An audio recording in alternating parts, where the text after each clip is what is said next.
तो दोस्तों आज हम चर्चा करेंगे संस्कृत व्याकरण के विषय में, जिसमें पहला जो एक तरह से कहा जाए जो वर्ण है, जिसका परिभाषा होता है वर्ण उस मूल ध्वनि को कहा जाता है जिसको खंडित या टुकड़ा नहीं किया जा सके।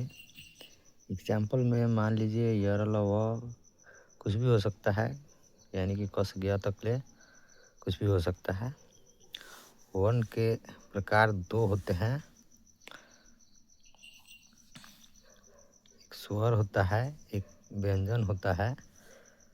स्वर वर्ण का परिभाषा जो होता है वो होता है वह वर्ण जिसके उच्चारण में किसी दूसरे वर्ण की सहायता नहीं ली जाए, उसे स्वर वर्ण कहा जाता है।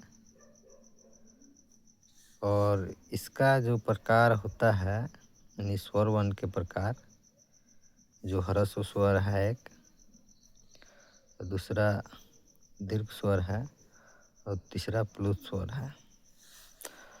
ह्रस्व स्वर का परिभाषा होता है वह स्वर जिसके उच्चारण में कम से कम समय लगे, उसे ह्रस्व स्वर कहा जाता है।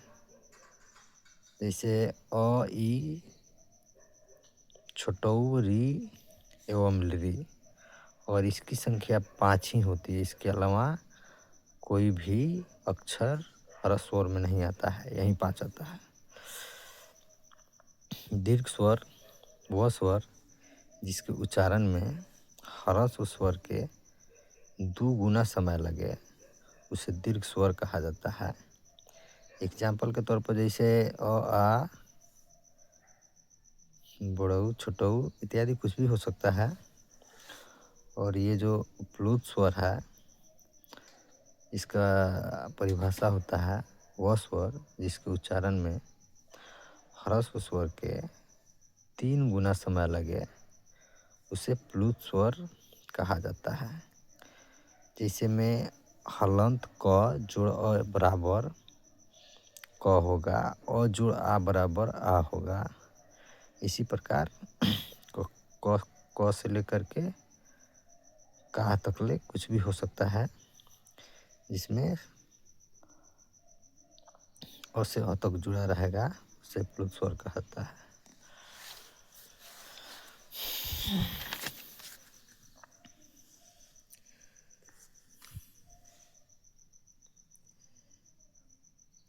ये जो है व्यंजन वर्ण है।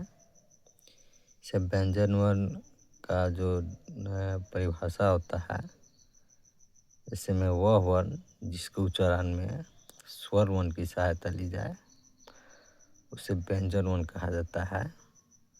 जिसमें आप लोग एग्जाम्पल देख सकते हैं कि क्या क्या होता है। और व्यंजन वर्ण का मतलब कितने प्रकार का होता है, उसका भी परिभाषा हम लिख चुके हैं इसमें।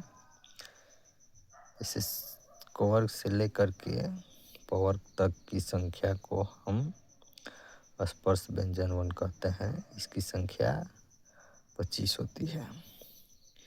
फॉर एग्जाम्पल आप लोग देख सकते हैं कि जो है वो एग्जाम्पल हम लिख दिए हैं।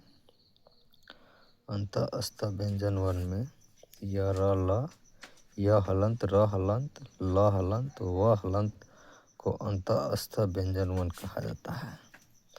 और इसकी संख्या भी 4 ही होती है।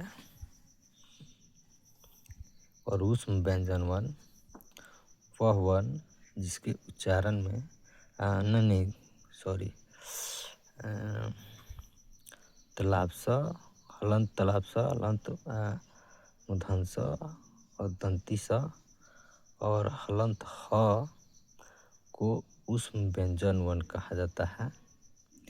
संयुक्त व्यंजन वर्ण में छ, त्र, ज्ञ और ध स्वर को संयुक्त व्यंजन वर्ण कहा जाता है। जैसे में आप लोग देख सकते हैं कि छ को किस प्रकार तोड़ा गया है। क हलंत, मूर्धन्य हलंत जो अ होगा, यहाँ पर जो है हलंत होगा, जो अ बराबर छ होगा। हलंत त जोड़ र जोड़ अ बराबर त्र होगा, ज जोड़ इ जोड़ अ बराबर ज्ञ होगा, स जोड़ जोड़ अ बराबर स्र होगा और द जोड़ य जोड़ अ बराबर थ होगा।